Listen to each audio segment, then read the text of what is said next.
हम ज्योमेट्री के basic ideas कर रहे हैं। स्ट्रेट लाइन पे जो एंगल होते हैं दोनों, ये ए और बी है, angle A plus angle B जो होगा वो 180 होगा। इनको सप्लीमेंट्री एंगल बोलते हैं, सप्लीमेंट्री एंगल्स। इनको दो हो तो हम लीनियर पेयर भी बोलते हैं, लीनियर पेयर्स। अगर 90 एंगल के दो टुकड़े कर दें हम, angle A plus angle B 90 हो, तो इनको कंप्लीमेंट्री एंगल्स बोलते हैं, कंप्लीमेंट्री एंगल्स, राइट। ज्यादा परेशानी हमें होती है पैरेलल लाइंस के बीच में, जहां लोगों को एंगल्स के रिलेशन पता ही नहीं होते।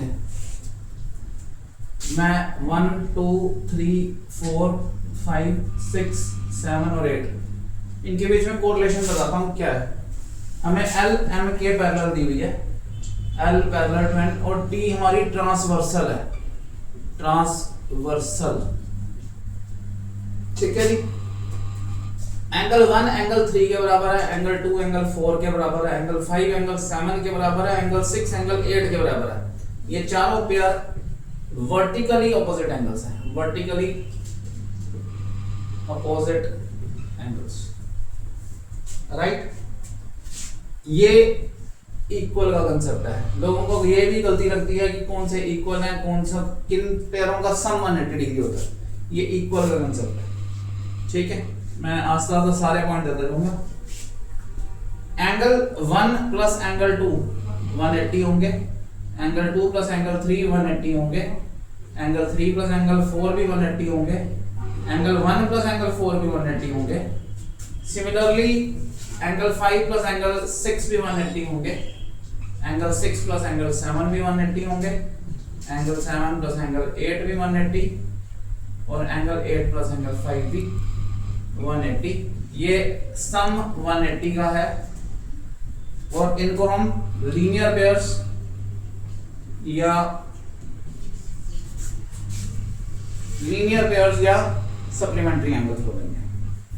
आगे एंगल 1 इक्वल टू एंगल 5 है, इधर भी ऊपर इधर भी ऊपर। एंगल 2 इक्वल टू एंगल 6 है, एंगल 4 इक्वल टू एंगल 8 है, एंगल 3 इक्वल टू एंगल 7 है। इनको हम बोलते हैं corresponding angles, corresponding angles, CORRESPON, corresponding angles.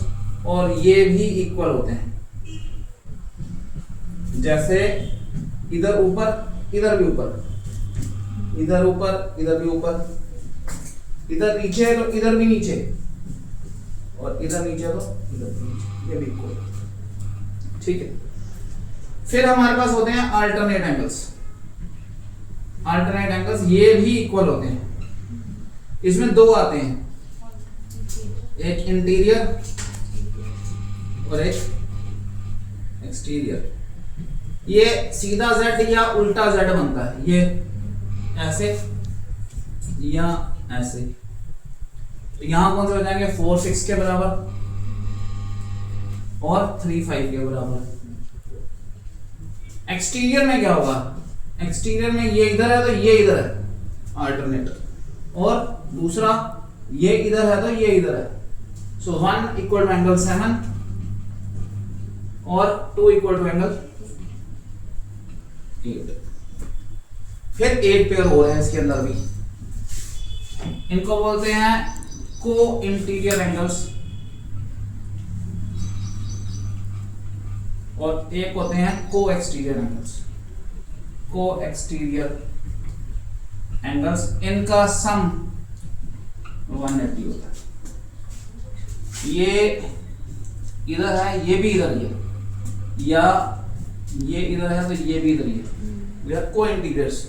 So angle 4 plus angle 5 180, angle 3 plus angle 6 180। को एक्सटीरियर ये इधर है, ये इधर है, या ये इधर है और ये इधर है। So angle 1 plus angle 8 180, angle 2 plus angle 7 180। एंगलों के बीच में कोरिलेशंस पता होंगे तो ही ज्योमेट्री के क्वेश्चंस किए जा सकते हैं। इसलिए एंगल्स को कंट्रोल करना, ये याद रखना, this has to be learned, याद करना पड़ेगा। जो हमारा 9th और 10th का मैथ है, जो एसएससी में आता है, इसमें अलजेब्रा है, मेंसुरेशन है, ज्योमेट्री है, ट्रिगोनोमेट्री है, और अब नए चैप्टर्स ऐड हो रहे हैं, एक परमुटेशन कॉम्बिनेशन और एक प्रोबेबिलिटी। ये जो चैप्टर्स हैं ये टेक्निकल मैथ्स हैं, ये टेक्निकल मैथ्स हैं, इसमें मैथ की इंपॉर्टेंस ज्यादा है, इनके फॉर्मूलाज हैं वो आपको याद करने पड़ेंगे।